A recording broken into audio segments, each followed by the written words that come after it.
nation's obesity epidemic. This is classic public health.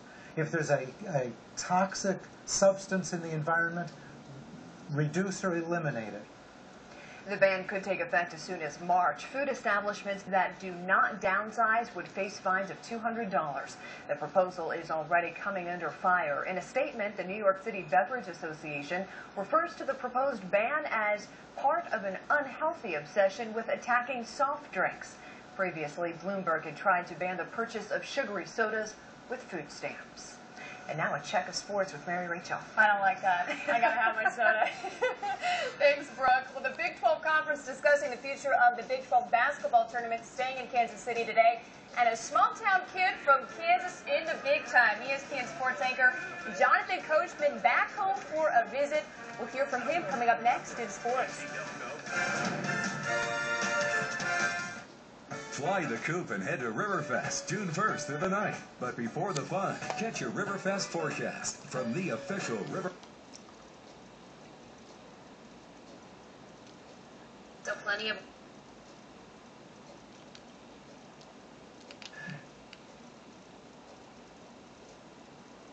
in Kansas City.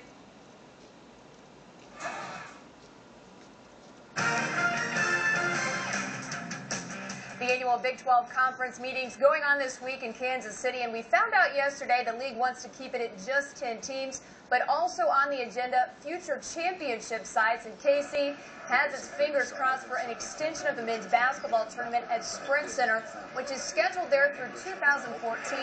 KU and K-State athletic directors both stating their case for the tournament to stay in Kansas City.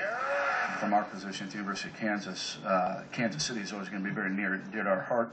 We also have to be aware of the regionality of all the schools in our league. What we've really looked at it is markets. Where are our alumni? Where are our people? And we have a great deal of Big 12 folks in Kansas City, Missouri.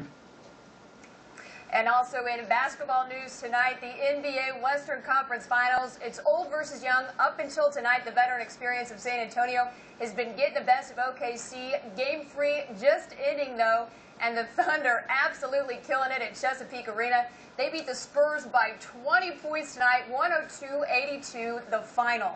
Well, last night, Game 2 of the Eastern Conference Finals in Miami, in spite of an epic performance from Rajon Rondo, who dropped 44 points and 10 assists, it still wasn't enough for Boston to pull off a win. Miami fell behind early, but the Heat rallied for their largest postseason comeback in franchise history.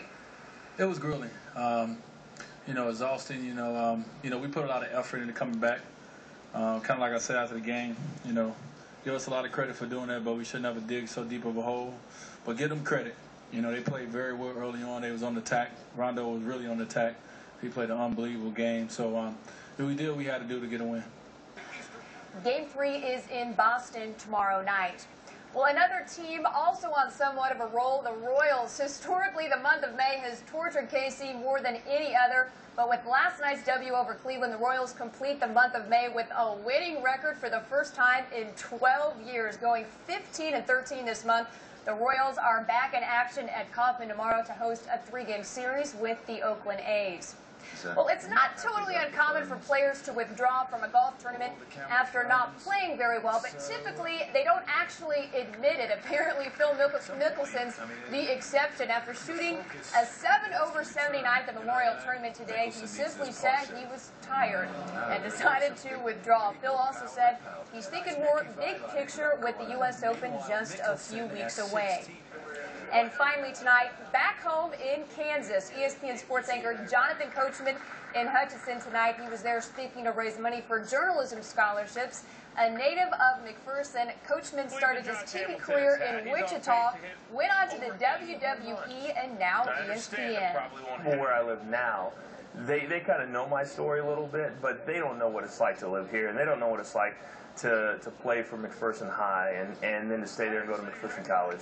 And then I've been fortunate to see literally the world in the last 10 to 15 years, but there's no place that's more important to me than this area, McPherson, Hutch, Wichita, because it's home. You can't substitute for that.